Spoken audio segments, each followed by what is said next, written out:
It's Thursday, September 17th, and you're listening to the Geek at Geek News Central, show number 800, sponsored in part by GoDaddy.com. Our September special for all new and existing GoDaddy customers, get up to 3 .coms at $5.99. Use promo code 599geek. Hey, folks, I got a great show lined up for you. We're going to take a little trip down history lane. We're going to talk about tech as well. But I got kind of a fun intro for you. Some of these little tunes you will have heard.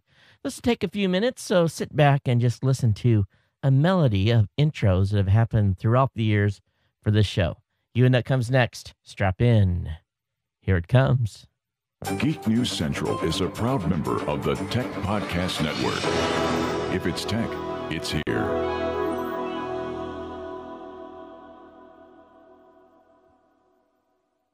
This podcast is a proud member of the Tech Podcast Network. If it's tech, it's here.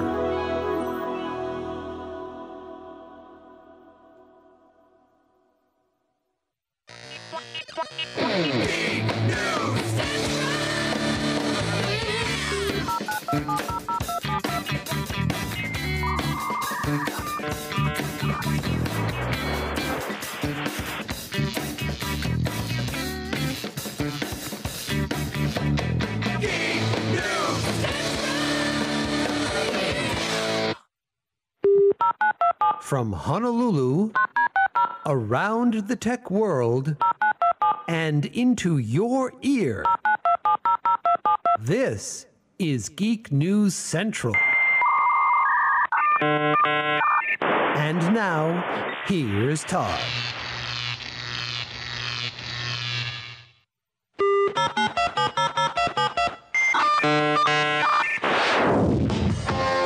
This is the Geek News Central podcast, part of the Tech Podcast Network. If it's tech, it's here. So grab a cup of coffee, take a seat, and crank up that volume. Because you're listening to Todd on the Geek News Central podcast.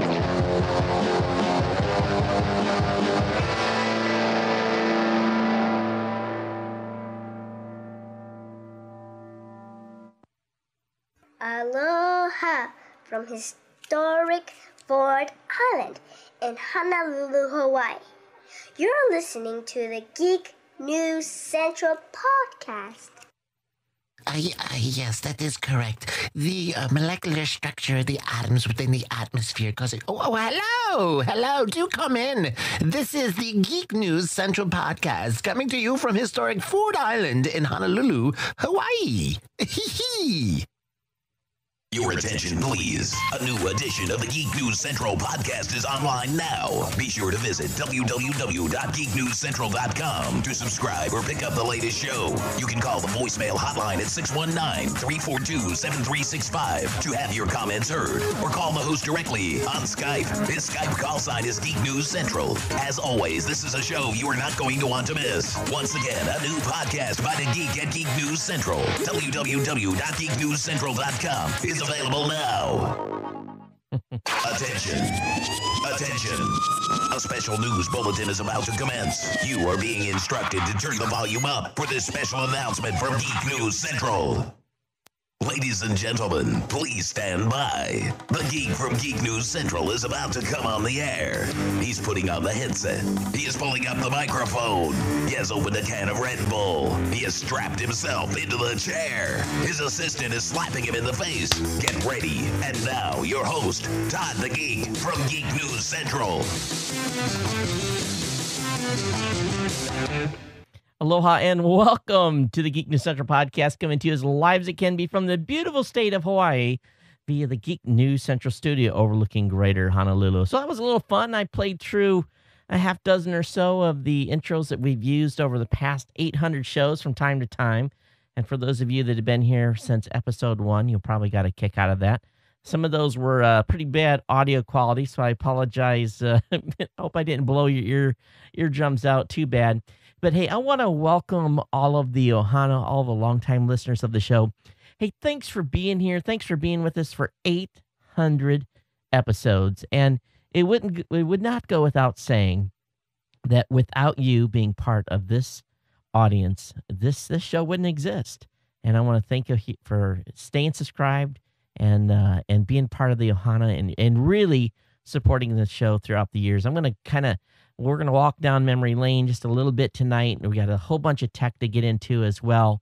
So this is definitely going to be a historically probably long show, but 800 episodes is beyond significant. I don't think there's very many podcasters that have been in the space that have done 800 episodes, and we'll talk a little bit more about that here in a few minutes. But for those of you that are joining this show for the very first time, boy, I tell you, you've joined a show where you're going to get an education on exactly where the show has come from and where it's going.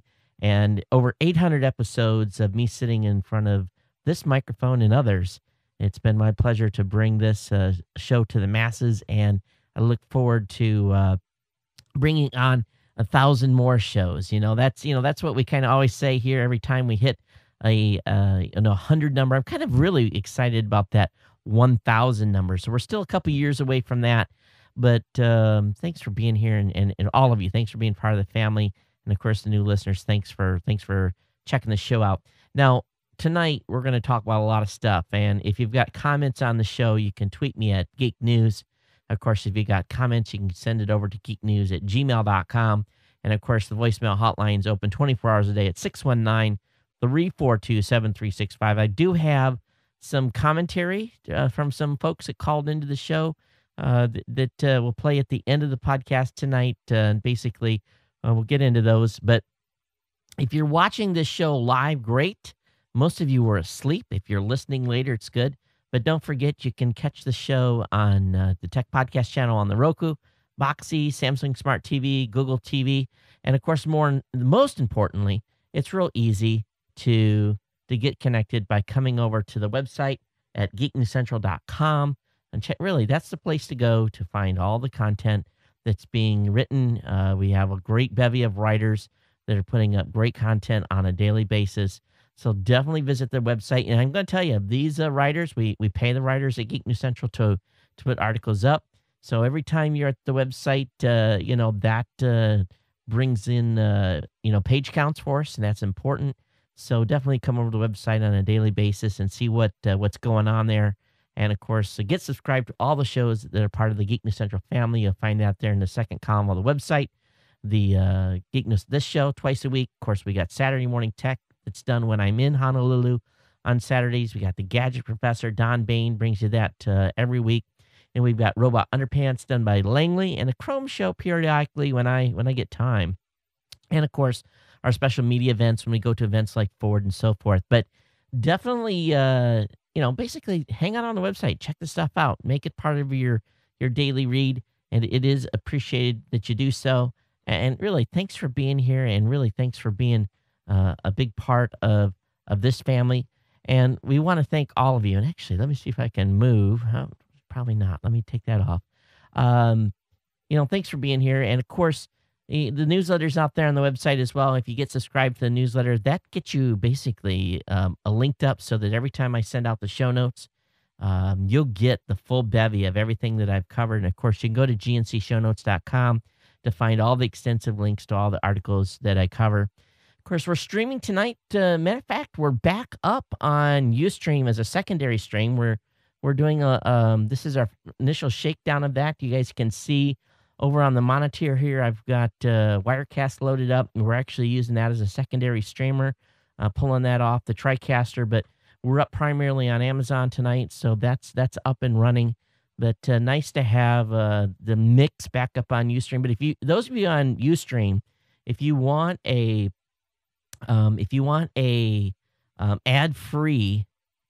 ad-free show tonight, come over to live.geeknewscentral.com, and that way you won't have to watch any of the Ustream ads.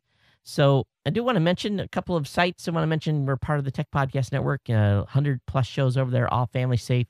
So definitely check those shows out as well. So this is a big show, being show 800, and a lot of things. I tried to kind of think in my brain what I'm going to talk about on every 100th show, and it have a tendency to kind of go over some of the same things. But one thing that I want to say is, every show that I lead off with, you'll hear a modem. And it's basically the old school modems that we used to connect to the internet back in the day. And there's still some people in the world that have to connect that way. And really, it's where my roots were at because, I started online really back in the days when there was, I think my first modem was a 1200 or 600 or 1200 baud modem. Matter of fact, I got it around here as a bookshelf item, someplace where it's basically holding some books up. But, that's kind of where I got my roots. And I started with doing bulletin board systems and was a Wildcat BBS operator for many, many years. And then really this thing called the internet took off and we brought the BBS online and the days of that started waning. And really I was kind of for a number of years, there was this time from when the BBS scene was rolling down until when I found this thing called podcasting took off, where I was kind of, there's a number of years there that I wasn't lost, but I didn't have a real home. And I, started the blog that Geek News Central is part of. Of course, I was blogging long before I was doing the show. And, there was a lot of circumstances that happened to really, for the stars aligned for me to find out about podcasting. But, where the brass tacks really hit the road is in 2004. In June of 2004, 3 days before my birthday, I was seriously hurt in Bahrain in a swimming pool accident. I spent 13 days in the hospital. Those of you that have been around the show long enough know I call myself a 3%er because the doc said only 3% of the people that sustain the type of injuries that I do still walk.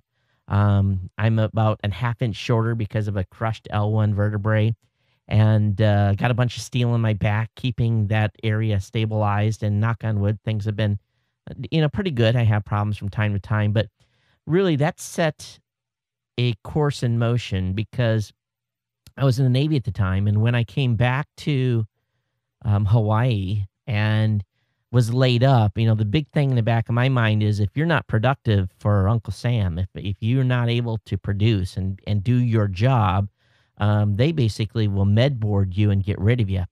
And I had flown for 22, 23 years at that point. I was a P3 air crewman, flew on a variety of different aircraft, primarily not necessarily standard P3 aircraft, but I had a great job. And because of the back injury, I was essentially grounded. So, really kind of looking for a job, I basically decided to, I volunteered to go out and babysit aircraft in Texas.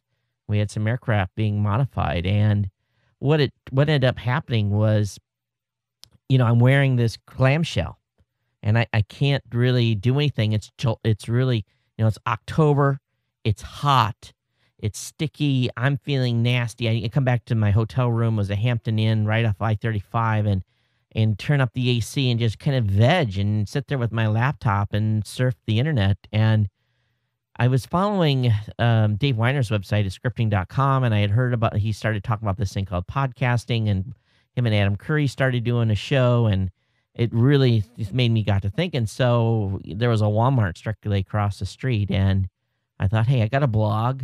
I like to talk. So I went across the street to Walmart, picked up a headset and a couple of shows into it. I was hooked, and many of you were as well.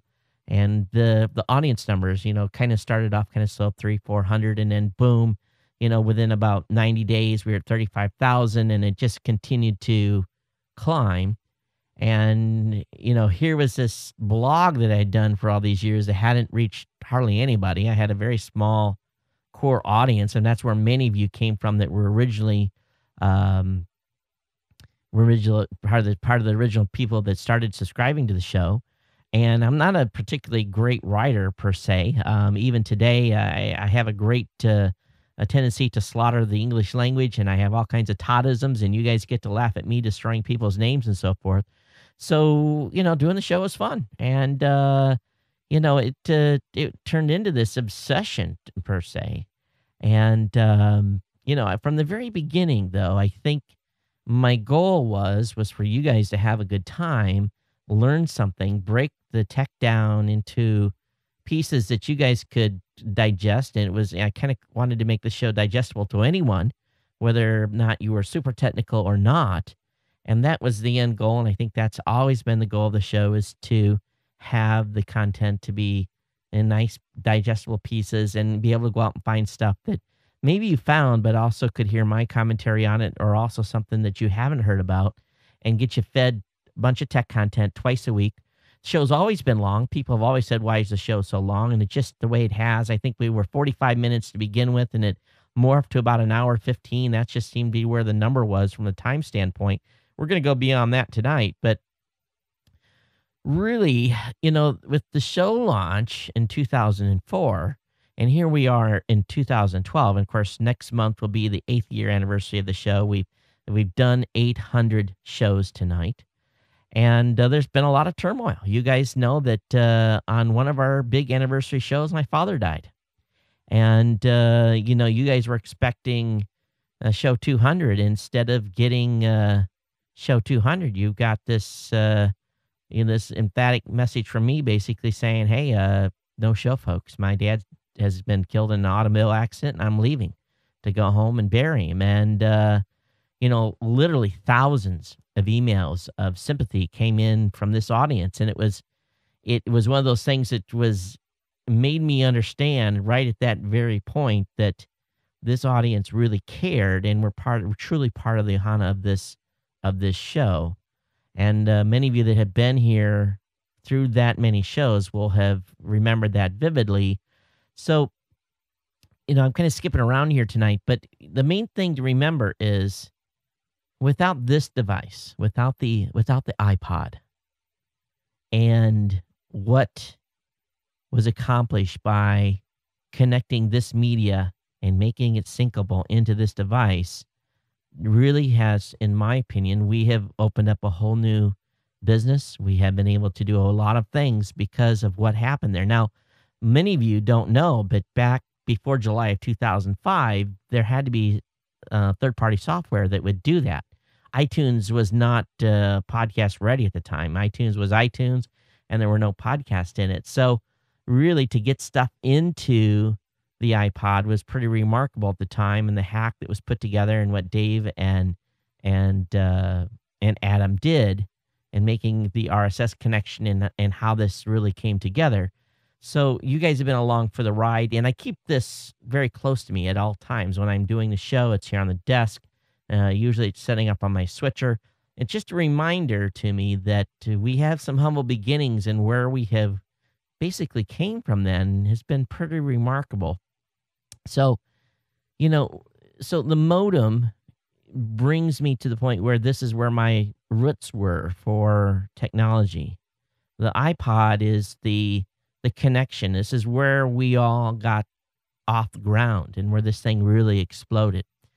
But, ultimately, when I started this, I had done a lot of ventures before. And my wife, we lost. The BBS system was never a moneymaker. And my wife had basically said to me, she says, this new thing you're doing, it's got to make some money. And we had laid out a 2-year plan on basically get it to profitability or quit. Because I had to have, as much time as I was dedicating, had to have a method for this thing to sustain itself. And when the book deal came into effect in December of 2004, when Wiley wrote me an email, Wiley Publishing wrote me an email and said, "Todd, we want you to write a book on podcasting." And I replied back, "You've got to be beeping me. You want me to write a book on podcasting?" And they wrote back, "No, we're not beeping you. We want you to write a book." And 90 days later, the book, well, a little over 90, 120 days later, 30 days or so to do the outline and get the contract signed, and then 90 days of writing, and we put the book on the street in May of 2005, and it sold amazing numbers. We were the first to have that book out, Podcasting, the Do-It-Yourself Guide. You still find some copies on Amazon at really discount prices. The information in there is beyond dated. But, that set set me up for some bigger things. And it really made me think while I was going through the whole process there, how we're going to get to profitability and how we're going to get this show moving forward. And, GoDaddy comes into this picture actually before this because we were having huge, huge challenges in staying ahead of the bandwidth curve. The show was growing so fast. I would publish 1 or 2 shows on a shared hosting account, burn the bandwidth on it. A couple days later, I'd burn the bandwidth on a couple of other shows, a couple other servers, and we would move the media where it was hosting to, between 6 or 7 servers because we'd burn the bandwidth. Well, the site was getting a lot of traffic, so I went from a shared hosting account to a virtual dedicated server, and that was a worse move that I ever made, and I thought I could serve the show from it, and blah, blah, blah. Long story short, me and GoDaddy, we went toe to cuff there for a little bit. I was not a happy camper, and the CEO of the time, Don Parsons, stepped in and said, "Hey, what's your issue? Let's get it fixed. Here's what you really need to be on." And they really made it right back. This was before they were sponsor of the show, and got me on a dedicated server. And, that's where we've been ever since and had no issues. And the bandwidth thing kind of worked itself out as different companies came online supporting it. So I had learned from the very beginning that GoDaddy was listen to their customers. And that's where the relationship started in July of 2005. A gal by the name of Chris Redlinger emailed me. She says, "Todd, we want to advertise on your show." And that was history. From there, the GoDaddy has been a sponsor of this show since July of 2005. Now, you think about that. They've been here every month, every show for 700 and some shows. They've been a sponsor of it. They've been the headline sponsor. We have talked about them extensively, brought deals to you. And I wrote a post about it this weekend on Geek News Central where, this show's presence is largely due to GoDaddy. And some have criticized me in the past for being, never giving a GoDaddy any crap. And, but, we've had some history here, and we've talked about issues that they've had and took them to task when we needed to. But all of this would not have been possible without sponsors like GoDaddy, and the gear and the innovative things that we've done in this show would not. So that's why when I tell you guys they keep the lights on, they literally do, and they are responsible for keeping food on my family's table.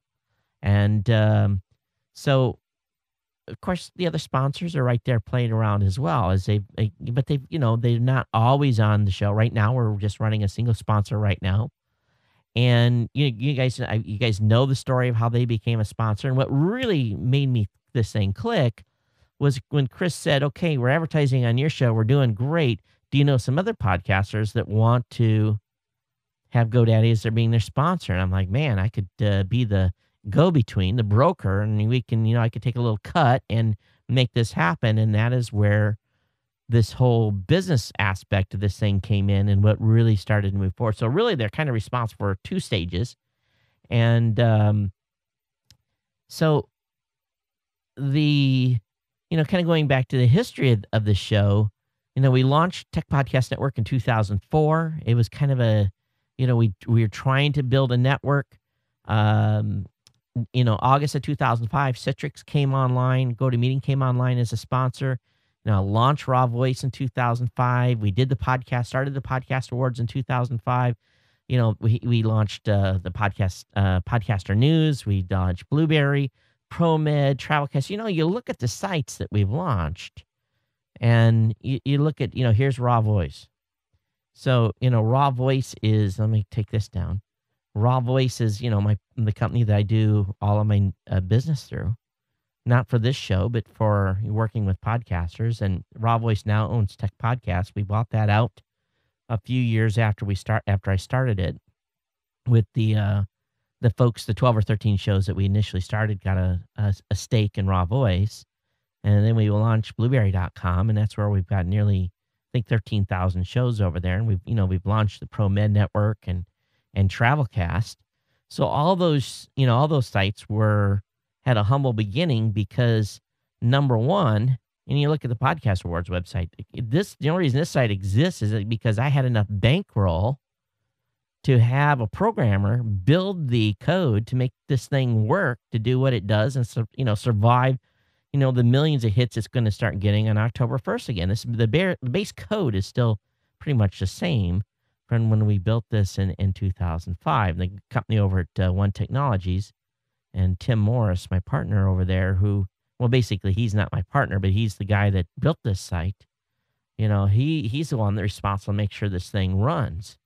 And, so all that stuff, the seed money that I used to get Raw Voice started, and of course the other team members brought in seed money too, but would not have been possible. And what the end result was is because of the sponsor money, we were able to do a lot of stuff.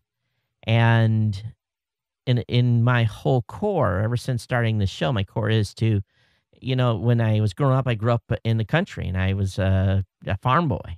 And I had animals and livestock, and I was doing the 4-H and FFA thing, and then I joined the Navy and got this, electronics background and left that behind. But there was always, and my dad was a contractor, and this whole work ethic was, you're going to commit to do something, you do her. And, if you figure out, where we're at, there's 52 weeks in a year.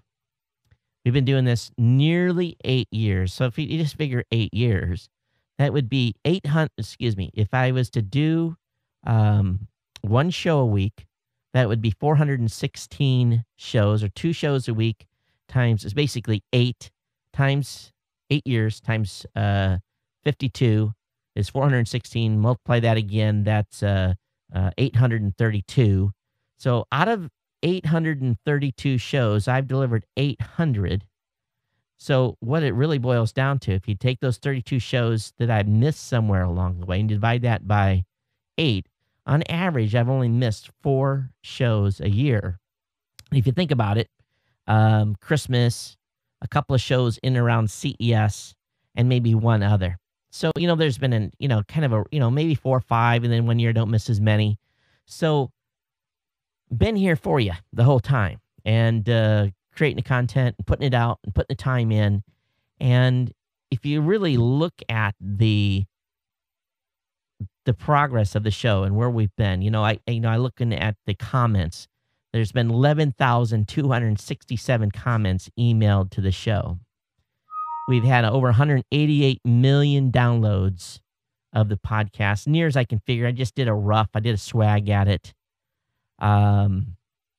There's 585 gigs of just audio sitting out online. And, that doesn't seem like a lot, but when you're doing it at 60 or 70 megs at a time.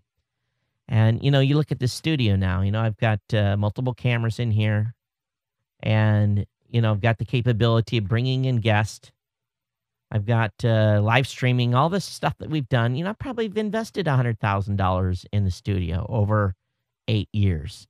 And, so it may not look like it, but it is one of these things that over time adds up. And, so I've invested in the show and made sure that we continue to move forward. And it's about going back to, this being show 800, there's very few shows that reach this level. And I don't want to brag. So don't take this the wrong way. I've done my part. Okay. I'm bringing you the show. I'm bringing you the content. You guys are subscribed. I'd love to have you guys now move into the next, let's move the show to the next level. And that's where I want you guys to really consider becoming insiders. You guys know I'm here for you. I do the show. I bring the show to you consistently. I've invested in the show. We do the time. So, I'm just pitching you guys to really consider becoming an insider. And you can find details out at geeknewscentral.com/insider. Now, we launched the Insider Forum this week. Just a matter of fact, I think yesterday I launched the Insider Forum. I've got the badge we're going to be giving out to all the insiders. That's going to be going out via email probably later tonight. And something else I'm going to think about doing is designing what's called a challenge coin. And in the military, everyone carries a challenge coin. If you're in a bar without it and someone slaps it down, you don't have yours, you're buying a round of drink. I think it'd be kind of cool based on my previous heritage of doing 24 years in the Navy to create a challenge coin for the show. And the only people that get them are insiders. And we'll come up with a cool design and have this thing made. and then only insiders. We'll set some criteria out on how that's going to work. I think we're going to add a challenge coin, or basically a GNC coin, to the mix of what you'll get for being an insider. As near as I can figure it, if you've been listening since episode 1, you've had to listen to me talk for about 41 days, which is pretty crazy. And considering the amount of work I do this show, I figure I've got about 4,800 hours invested in creating the 800 episodes you see here. That's not including the, probably where are we at now? Maybe 2,500 CES interviews, all that stuff. But, so there is quite a history to the show. And it's something that, we built, like the CES coverage to start off with Andy McCaskey and I. Of course, Andy's the prior host of SDR News. And I guess, Andy's trying to get that off the ground again. After doing 6 shows a week, he basically got fried. So he's going to start doing SDR News again. But Andy and I went to CES with just kind of a couple of microphones and did interviews, and it was cool. But we've grown that from last year. We had 23 people on the floor at CES. The show's now on Roku. It's on Boxee. It's on Samsung. It's on Google TV. This all the stuff that we built. And, the most important thing, I think the thing I'm proud of the most, and it's nothing to do with this show, it's what we did, is we have literally put tens of millions of dollars back into podcasters' pockets through sponsorships of companies that have come in and are sponsoring shows, and we're able to basically facilitate that.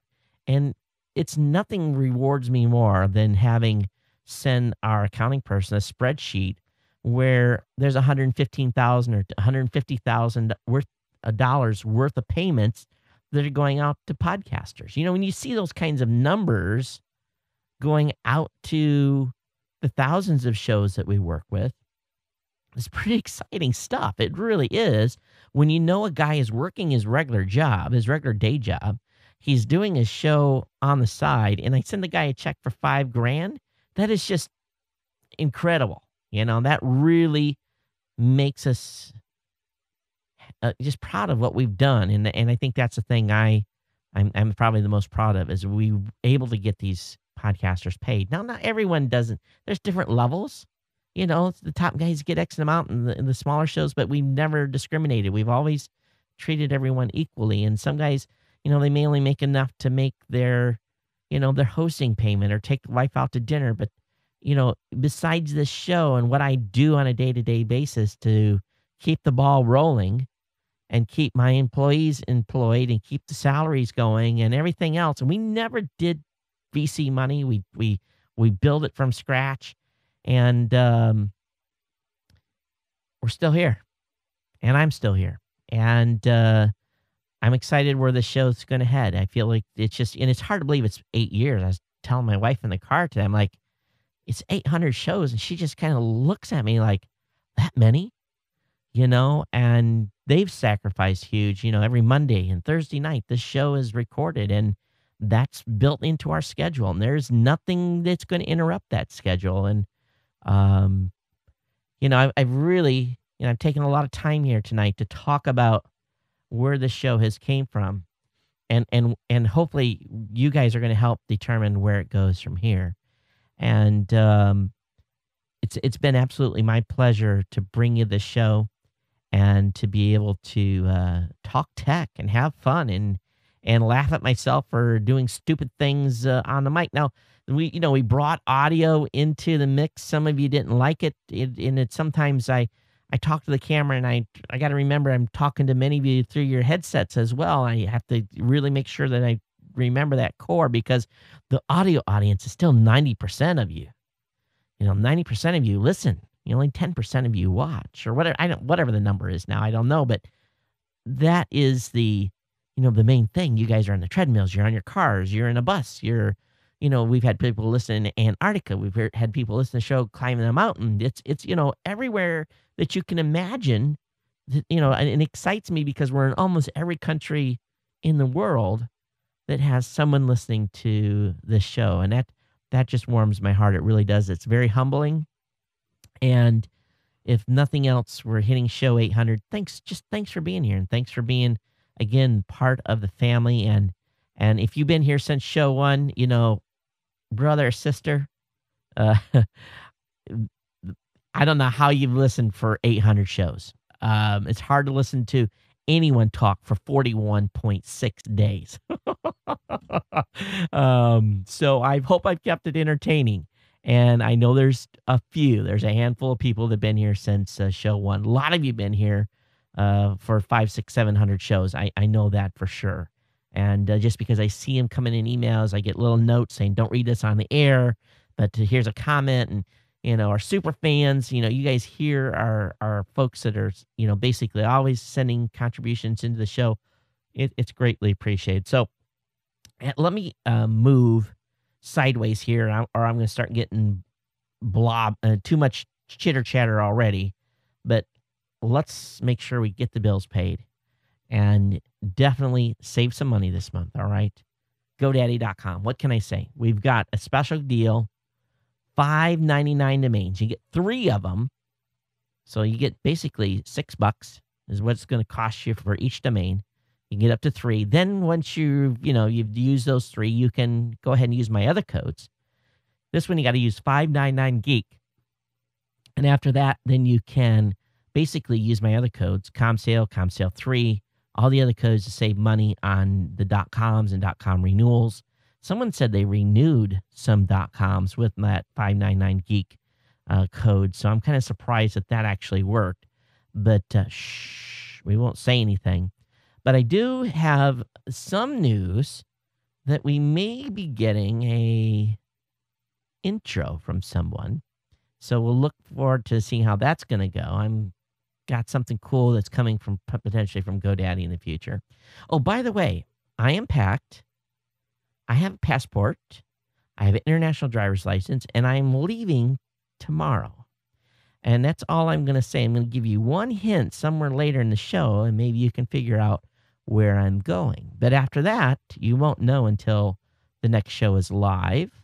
And I might not be able to do it at my normal time, all depending on what time zone I'm in, east, west, south, or north. But there'll be 2 shows from a yet to be undisclosed location at the end. Well, later in the show, I'm going to give you a hint on where I'm headed. So you'll be able to anticipate that.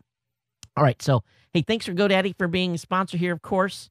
And you see all my promo codes at geeknewscentral.com/GoDaddy. And again, make sure you get over to the website at geeknewscentral.com. Check out all the great content and get subscribed to the show. It's greatly appreciated. All right. So let's go ahead here. And yes, I do have tech to talk about tonight, but, I don't know what else to say about the 800th anniversary or 800th episode, 800th anniversary, 800th episode of the show, except to say it's been an amazing ride. And let's see where it goes from here. And thanks for being here. Those of you that are staying up late on the stream, hey, thanks for being up late. I know there was a couple folks in here that bounced out, but Spitballs, you're always in late. HQ Radio, thanks for coming in. You guys are always up late. How's the stream tonight? Audio good? Everything looks good? If you get a chance, pop over on the Ustream stream and see how that looks. I'm a little bit nervous about that one because I guess we're staying up on the frame rate. I had it cranked back tonight to make sure it would work, but the ads over there are just driving me nuts. They really are. All right, so let me go ahead and we'll minimize this, and I'll minimize that, and we'll bounce this up so I can actually see it, and I don't need that. So, hey, I want to give Doug K, a good friend of mine, basically a shout out here on the show. Doug announced today that the Conversation Network mission accomplished. I don't know if you guys knew about the Conversation Network or not. And he's basically, Doug is the guy that introduced IT Conversations, and he was basically one of the very first podcasts, I guess. And we've had some fans from IT Conversations, that group that have supported the show over the years, and give me tips on audio quality when some of the audio quality sucked. And, so Paul, you're out there. Thanks so much for your support in the early years. I don't know if you're still listening or not, but um, Doug basically announced today that the Conversation Network is going to be going down. And he's turning it over to the Internet Archive.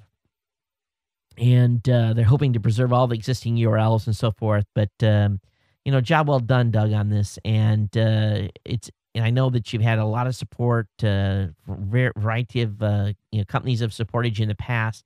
A lot of podcasters use one of his applications called the Levelator. And, of course, spokenword.org is one of these websites, and Limelight has helped them in the past. So, anyway, they're going to be pulling the plug here at the end of the year.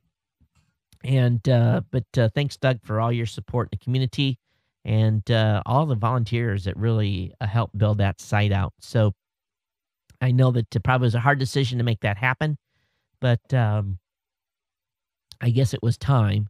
And don't know the full, they just said it was time to call it quits. So, but anyway, good luck to Doug. And Doug's a great guy, and I know he's a fantastic photographer as well.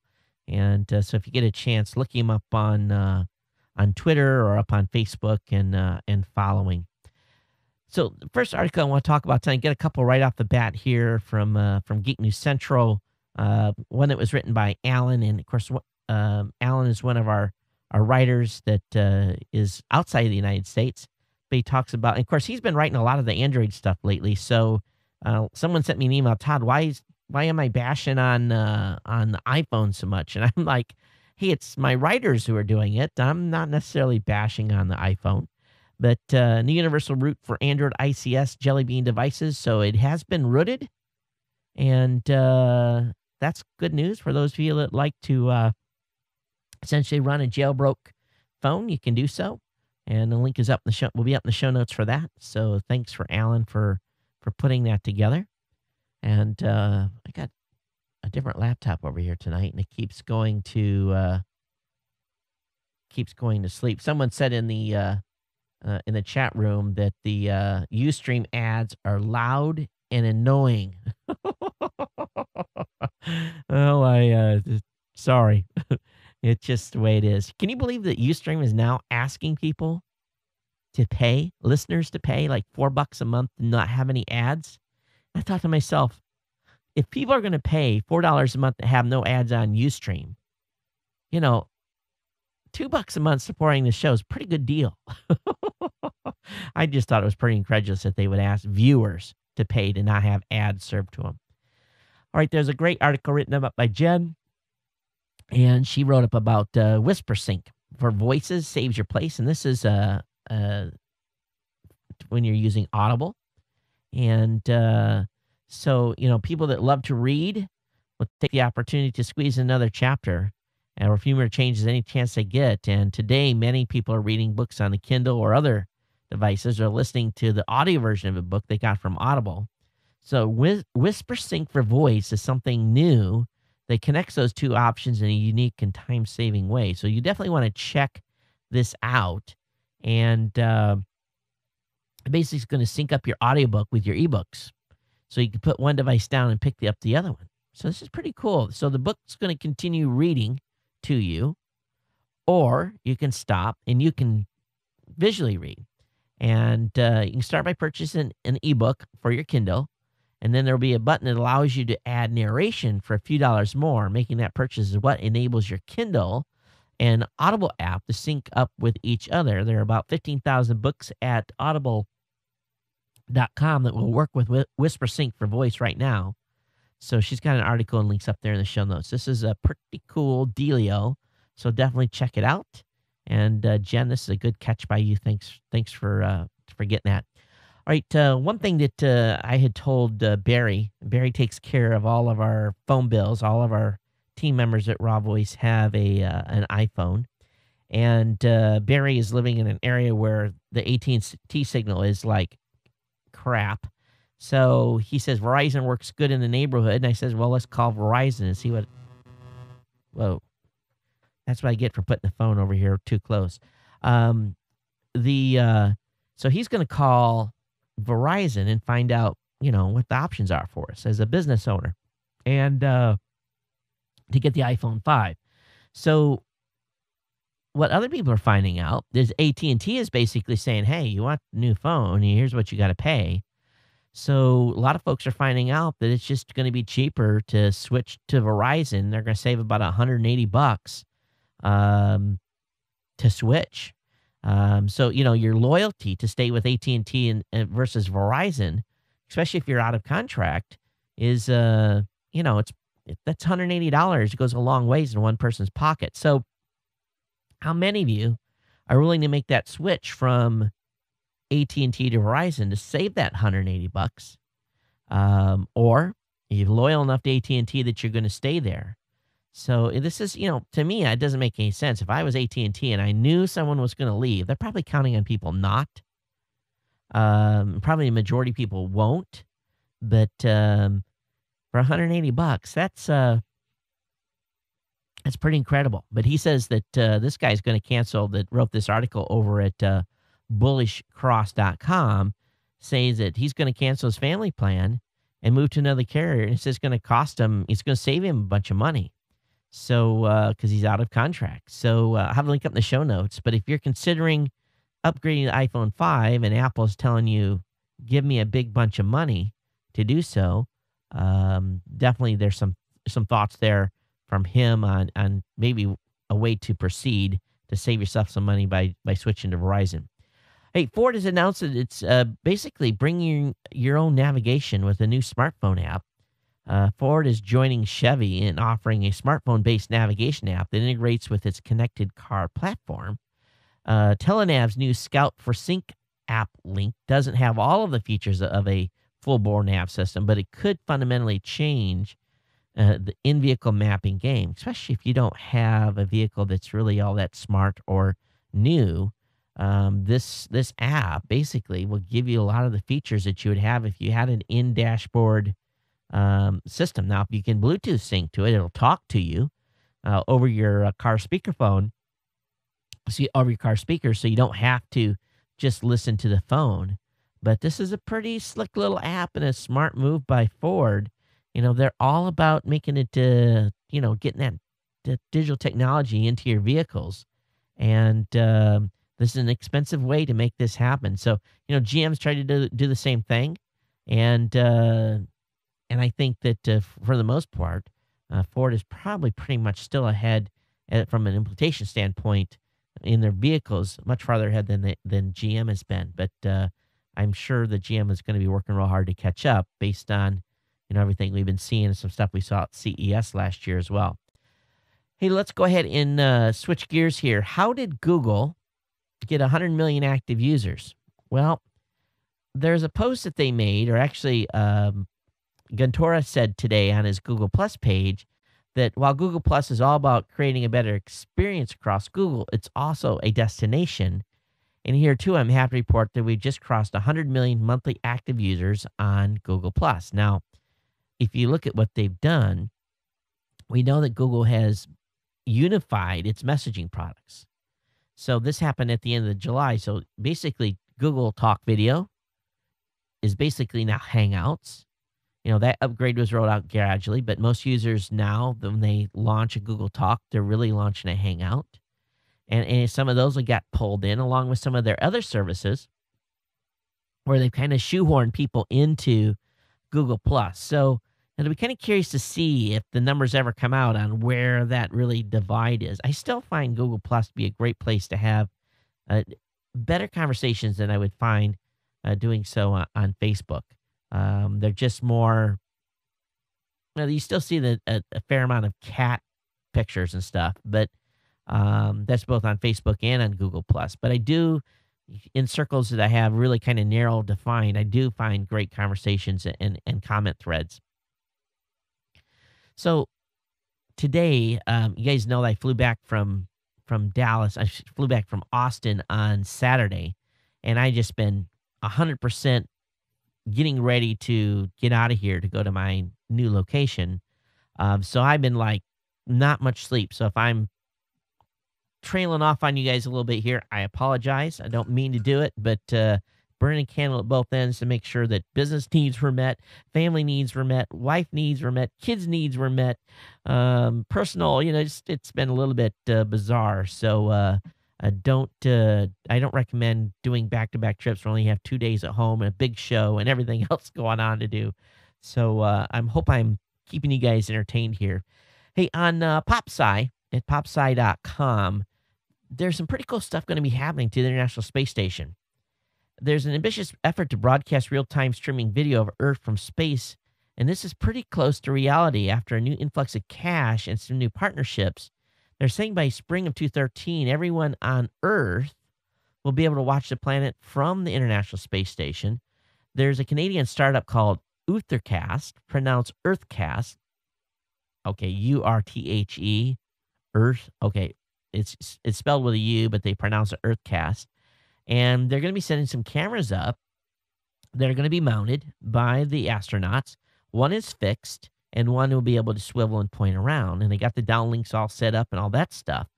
But they say it's going to have about the resolution. Now, check this out. About the resolution of Google Earth. So that is going to prove to be interesting. Now, it's going to be moving pretty fast. So I don't know how they're going to deal with this. I'm sure you're going to have to play stuff back and, do replays, but you're going to be able to see the details in your garden. And users anywhere in the world will be able to log in and see real-time or maybe very short delay video. And so if you want to watch when the International Space Station goes over you can go out in the yard and wave. And you could get a wedding picture from space or something like that. But these cameras are specific purpose of basically live streaming. And they've got other cameras on the International Space Station to be used for monitoring crops. Now, who wants to watch corn grow? Well, NASA does. But these new cameras will be specifically for a lot more kind of fun stuff. So I'm excited to see what they're going to be doing with that. And it'll be really cool. And I'm sure many of us will tune in and probably leave that running way too longer than we should. All right, it wouldn't be a show without a chance to talk about the RIAA and the music industry. That's kind of been a topic here that has been a mainstay of the show since the beginning. BMG is demanding $20 for pirated Bruno Mars or Emian downloads. So with the so-called 6-strike scheme just around the corner here in the United States, there is going to be, quote unquote, potential emails being sent out to subscribers via their ISP account holders asking for a settlement. Now, if you infringe, you're going to get an email that says like this: Dear Sir or Madam, your ISP has forwarded you this notice. This is not spam. Your ISP has account been used to download, upload, or upload copyrighted content in a manner that infringes on the right of the copyright owner. Your ISP service could be suspended if this matter is not resolved. You could be held liable for up to $150,000 per infringement in civil penalties. The file Bruno Mars, feat. Emian, the file Bruno Mars, feat. Emian and Royce .59 lighter MP3 was infringed upon by a computer at your IP address on such and such date. We represent the copyright owner. This is a notice of an offer of settlement. If you click on the link below and log on to RightCorp's automated settlement system for $20 per infringement, you'll receive a legal release from the copyright owner. So basically what they're going to do with the 6-strike laws, they're going to send you a doggone email. It's going to say pay up. Did the ISPs agree to deliver settlement letters in the 6-strike plan? This is ridiculous. I didn't realize that they were going to be allowed to do this in sending you a settlement letter. Remember, they've already sent you a warning. But because they flagged your account, you're also going to get probably a settlement letter from companies like BMG. It says pay up. So instead of spending $150,000 or $2,000 or $3,000 to settle, you're going to have to pay $20 per instance, at least from BMG. And they're going to release you. They're not going to say we're not going to sue you anymore, and you're basically going to be released. And this is incredible. This really, really is. So BMG acknowledges that in many cases the subscriber will not be involved in any unlawful downloading, will not even have any knowledge of it. This is crazy. So they say that some people may be charged guilty when they are actually innocent.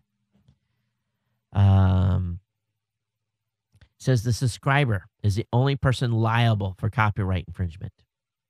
So if your kids do something, you may be paying $20 a track for it. This is just insane. So I have a link in the show notes for you. I'm sure you'll want to read through this whole thing. And a little bit of an eye-opener. Also, I saw something today that I wasn't aware of, but I got to share this with you guys. And those of you that are listening, have you heard about these folks that are branding themselves with advertisements on their face? Some people are actually being paid to truly tattoo their face with a domain.com. You know, I'll be honest with you. I would not want this show's domain tattooed on anyone, let alone someone's face. This is crazy. I mean, absolutely insane, but some people do it. They pay to be tattooed with someone's .com on their body, and it's just basically a walking billboard. I think it's just unreal. And here's a picture of a gal that had her forehead tattooed right in the middle of her head. goldenpalace.com. Wow. You got to be desperate for money to do that. What would drive someone to tattoo themselves with a domain on their body, especially on your face? This one guy's got 1, 2, 3, 4, 5, 6. He says he's raised $200,000. I guess in for $1, in for £1, right? When you've done one, you might as well just go ahead and work it up and do the rest. But he says when domains have went, gosh, that scares you guys, doesn't it? When domains go belly up, or when companies go belly up, he just covers it up with a different advertisement. So pretty crazy indeed. But I just saw that and I just freaked out. Hey, Russia's reporting that they are awash in diamonds. They are announcing today that trillions of carats lie below a 35 million year old, 62-mile diameter asteroid crater in eastern Siberia known as Popogai Astrobom. The Russians known about this since 1970s, but they've kept it quiet, a state secret. But now they're talking about it, and basically these are all industrial diamonds, and it's probably going to turn the world on its head for diamond pricing. And they say they have enough diamonds to last the world 3,000 years. So I'm sure that's going to cause a little dip in the diamond price once they start producing out of there. All right, good article here. Are SSDs finally worth the money? There's an article over on Slashdot says the price of a 2.5-inch solid-state drive dropped by 3 times in 3 years, making the most popular models less than $1 per gig, or about 74 cents a gig. Hybrid drives, which include a small amount of NAND flash cache along a spinning disk, in contrast, have reached prices with near parity that hover around 23 cents per gig, while HDDs cannot compare to SSDs in terms of basically speed. It's debatable whether they offer performance increase in a laptop significant enough to justify paying 3 times. I think they do. I think it makes a laptop a lot faster. But prices have come down. Have you put an SSD drive in your laptop or in a desktop? I'd love to hear back from you if you have. geeknews@gmail.com. Great article over on Tech Dirt talking about patent trolls causing serious problems for startups. And I tell you, it makes you want to break out in a cold sweat to think about these patent trolls coming to your site, looking it over and saying, oh, they're infringing here, and taking you to court. You know, small businesses, it could bankrupt you. And the impact is huge on smaller companies. The respondents to this survey that demand had a significant operational impact, where 13 companies were hit with that only had revenues up to $100,000 per year, had a 62% impact. 100K to 1 million, there was 20 companies had a 55% operational impact. $1 to $10 million in revenue was 20 companies with a 40% impact. And then if it goes up to companies that had 100 million to 1 billion, while they had infringement cases, there was 0% operational impact. So it really impacted the smaller companies a lot. Because these companies couldn't fight, they just settle. One company says we wasted $50,000 of hard-earned money on litigation, and basically they lost. And it was just basically a patent troll that came in after them, and it makes you think. You get a lawsuit, you just fold up, write them a check, right? Because of the amount of money you have to fight them. And it's got to be disheartening. So the patent business is hurting small businesses, and this is a pretty good proof of it in a pretty extensive study that was done. So I have a link up in the show notes for you to check that out. Hey, thank goodness that you live in a country where you can walk around with a camera on your phone. But a Syrian activist was arrested by secret police merely for having a live streaming app installed on his phone. And so they're not happy right now about people having streaming apps. And the live streaming app Bambuser was become one of the most popular and potent weapons for activists to deploy against heavy-handed policing. And they were allowed them to fight back in a nonviolent way. And now when the people are getting rolled up, they're looking at their phones, and if they're finding this Bambuser on there, they are it's not a good thing. So just to show you that recording video is cool, but when you're in one of these countries that have a tendency to shoot people on demand, probably not a good idea to have one of these apps loaded. It's just, but it is, I guess, the price these folks are trying to pay for a different lifestyle. And, what's going on over there is just crazy. What's going on in the Middle East right now is just insane for sure.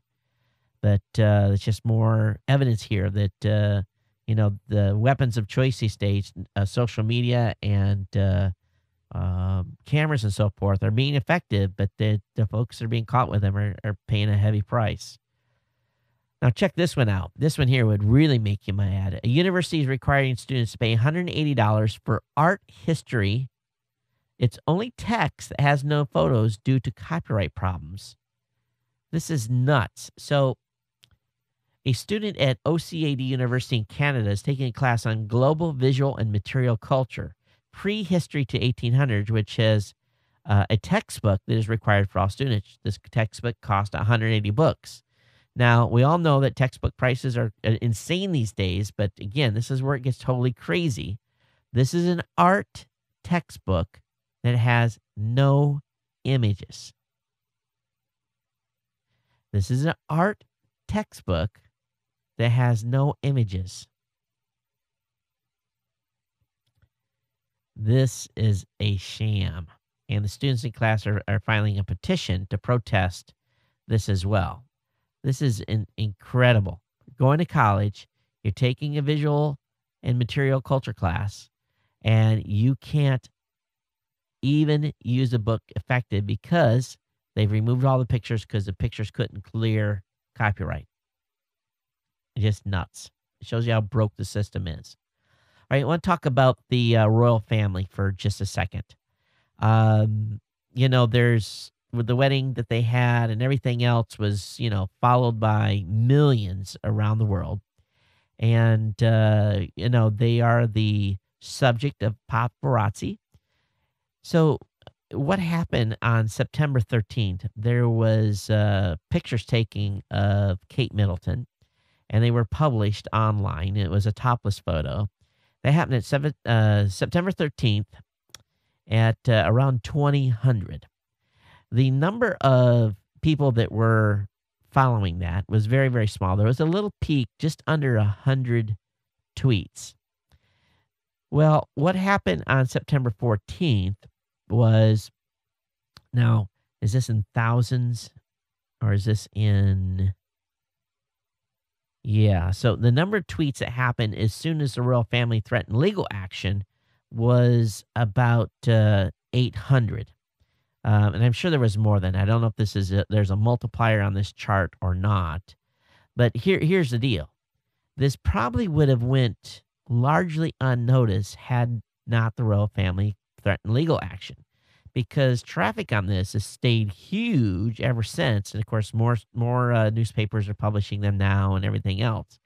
But it just goes to show you where threatening someone with legal action can probably have a negative effect. And this may have just kind of toppled, basically kind of went largely unnoticed for a number of days if it hadn't been really highly publicized. But again, it may not have. But as soon as the royal family threatened legal action, it just went viral, of course. And it's still news today. And it's too bad, really. These paparazzi guys, they stand off several miles with a big, long telephoto lens and snap a picture. And, it's almost like it's these days you can't do anything without being recorded one way or the other. All right, let's switch gears and talk a little bit here about what's going on in space. A Japanese supply ship has undocked from the International Space Station and is re-entered and burned up on re-entry. So that was good news to get some garbage out of there. Today, the folks at Masson, a test vehicle built by commercial suborbital vehicle developer Masson Space System, crashed during a test flight in California. The vehicle took off vertically from Masson's test site at the Mojave Air and Spaceport, climbed to an altitude of 1 kilometer, and then the vehicle experienced problems during its power descent, causing it to crash. The company said in a statement that the problem was likely caused by the failure of a throttle valve in the vehicle's engine. So they're basically developing a vertical takeoff and landing suborbital vehicle. So this sets them back a little bit. So we'll see where they go from there. All right, switching back here to tech news. And let me get a shot of water here. The Microsoft has announced today that it's pushing software subscriptions on home users. And what this is boiling down to is that Office 2013 is going to be, for most users, a fairly minor evolution of the product.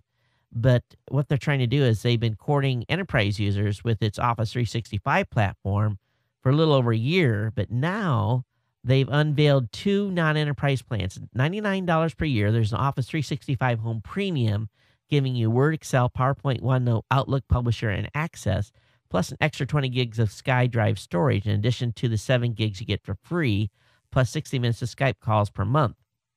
This is licensed on a per-household basis, and one account can be shared by up to 5 users across any mixture of 5 PCs and Macs.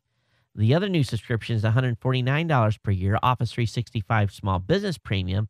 This adds Link and InfoPath into the software mix, but changes the cloud service. Instead of SkyDrive and Skype, Small Business Premium users will get 25 gig mailbox, shared calendaring, 10 gigs of shared storage, and another 500 megs of storage per user. This is a license per user, but that user can install on any combination of PC, Macs, again, up to a total of 5 systems. So they want you to pay beyond what you're paying already to use it. I'm not going for this, to be honest with you. I'm going to have the software, and I'm going to store stuff on my hard drive, and then it's going to get backed up to my Windows Home server, and it'll go up to Carbonite. It'll be there in the cloud, just where it needs to be for, in case something happens. So, the question has to be asked, is there value in these subscriptions? And, subscription software of one form or another has proven popular in the enterprise, but I don't know if households in particular are willing to shell out $99 a month for this. You think about, I'm running Office 2013 or something here. How often do you upgrade? And you're essentially paying for a new version of software every year by paying $99. I don't think, to me, that would get awful expensive. While it would fit my family, I don't know. Does that work for you guys? Love to hear your feedback. geeknews@gmail.com.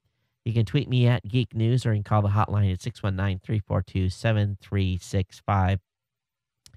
Two men are admitting to $10 million hacking spree on Subway sandwich shops. Two remaining men have basically been participating in a conspiracy. They hacked into credit card payment terminals at more than 150 Subway restaurants, stole data for more than 146,000 accounts, spanned from 2009 to 2011, and racked up more than $10 million in losses. So I wonder if they've informed all the cardholders. I've ate at Subway quite a bit, and I don't remember ever being informed. Maybe it wasn't any of the storms I was. Hey, so moving to back to the iPhone for a second. Are you buying an iPhone 5? Are you? Tell me why. Love to hear why you're buying it, what you think's cool about it. I'm moving forward with moving to the iPhone 5. So what do you guys like about it the most? Did you go with AT&T? Did you go with Verizon? Did you go with Sprint? Are you upgrading from a previous iPhone? Are you on a BlackBerry now or a Windows Phone? Or where are you at? And are you going to wait in line, or did you pre-order one? What did you do? Why did you order the iPhone 5? Just because you could? Love to hear from you, geeknews@gmail.com. Hey, another article on ours talking about Curiosity rolls on as instrument checkout continues. Some pretty cool pictures here of the Curiosity rover, some stuff you haven't seen before. I'll have that up in the show notes for you as well. And, of course, they also got a partial eclipse recorded, which was pretty cool. So I'll have that up as well. But Curiosity is doing some cool stuff on Mars, and the checkout of the rover continues. They seem to be doing very well, and the rover seems to be very healthy. Hey, if you use Internet Explorer, there's a critical zero-day bug. It's under active attack right now, so be aware of that. I'll have a link up in the show notes. You can read this. This is a nasty one. So if you're up on IE9 or even IE8 or 7, you are going to be affected by this bug. So be careful where you're surfing. This is a zero-day bug that will basically own your machine if you land on a page that's infected.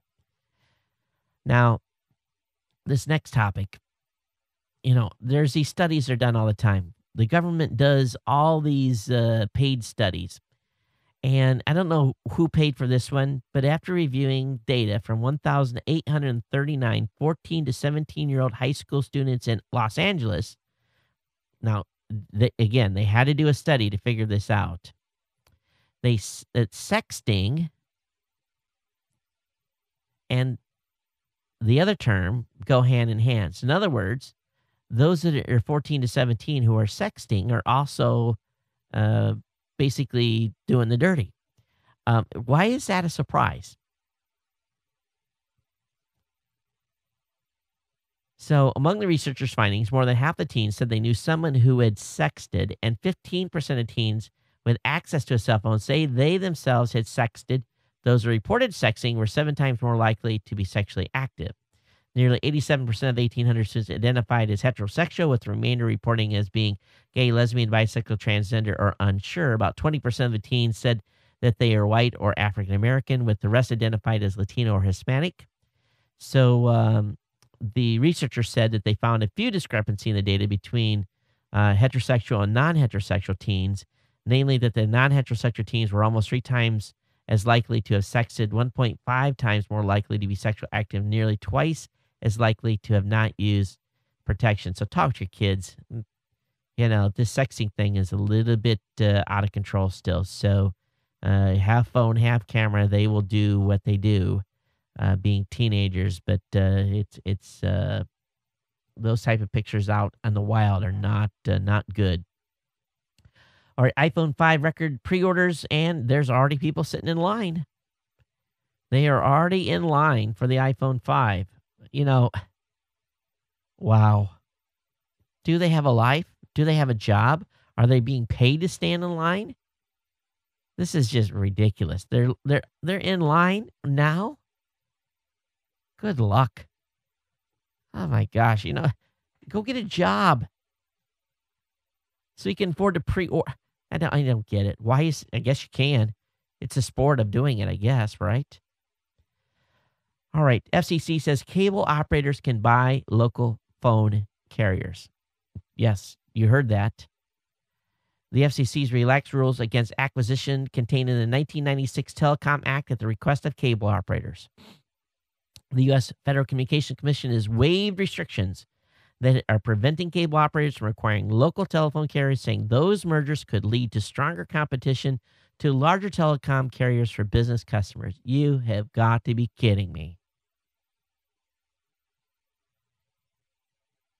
The 96th Act, as the law is called, attempted to preserve competition between cable providers and telecom carriers. But by relaxing the rules for cable firms to acquire some local telecom carriers called competitive local exchange carriers, or CLECs, could create competition for the dormant incumbent carriers other than ILECs. This is just incredible.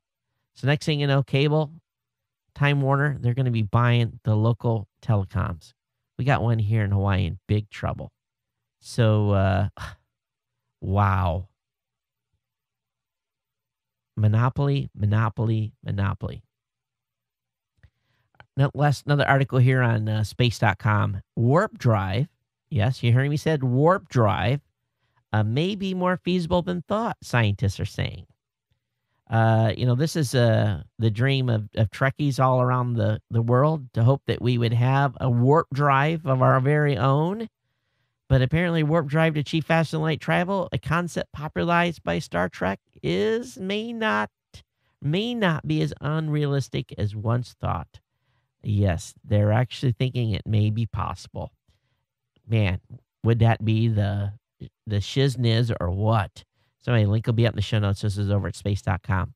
Hey, Google's bought photo editor called Snapseed. So this is basically Google and Facebook rivalries stretching up a notch here. Google acquired Nick Software, the German company behind Snapseed, a popular iOS photo app. So as part of the announcement, it's basically this is big. And, Snapseed is not as popular as Instagram, but this is just another way of a tit for tat and them trying to compete against each other. Hey, how many of you like air mattresses? And how many times you're out camping, you wish you, instead of laying on the ground, you had an air mattress? Well, they've got ones now. It's called the AeroBed Pack Mat. It basically delivers in a tube, costs $97. Pretty slick deal. And it looks like it will travel well. So if you're looking for a new camping type of mattress, this might be the thing. If you don't want to rough it, actually, let me bring this up and show this to you. Found this over on ogizmo.com. And let me bring this up for you. It loads here. It's called the AeroBed Pack Mat Sleep System. It's pretty practical. Looks like it packs up nice so that you can, not deal with putting it in a box or something. But the price is not bad as either. It's $97. Hey, for those of you that are bikers out there, have you ever crashed on a back road and needed an ambulance? Well, there's a helmet sensor device that calls for help when you crash. And basically, once you wipe out, you've got a certain amount of time to respond to the app before it calls 911.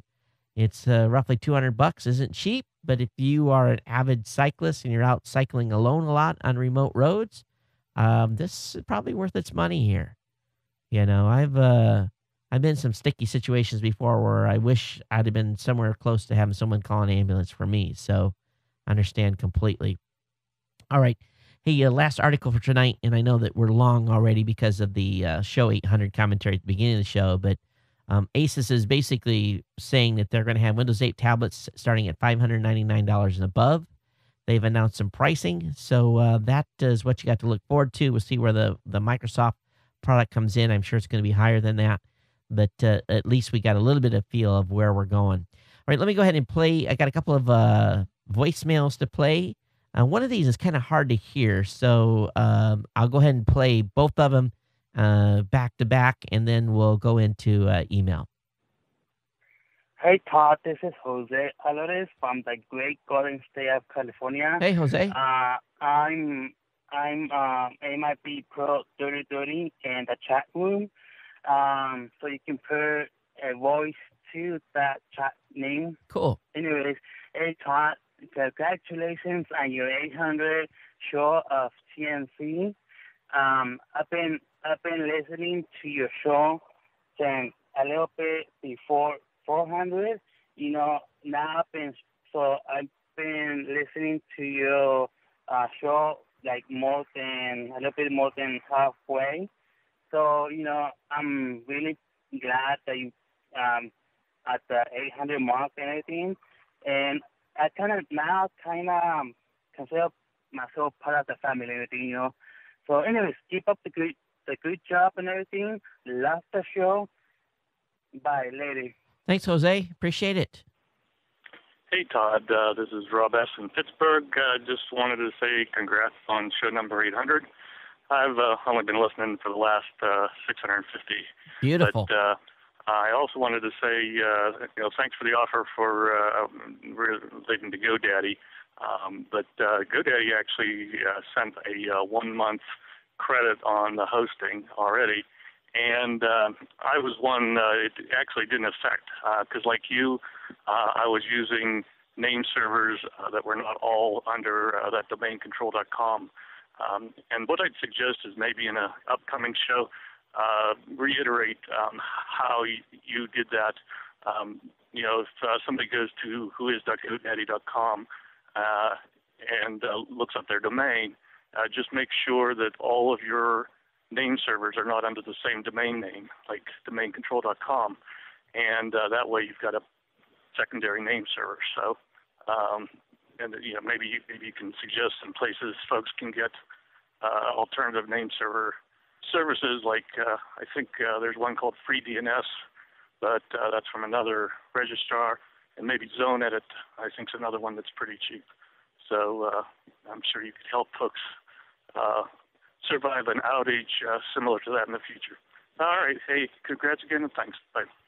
Hey, Rob, thanks for the call, and I know actually you're in the chat room right now, so thanks for the call, and we'll go into how I stayed online and talk about being able to use a secondary DNS to protect yourself.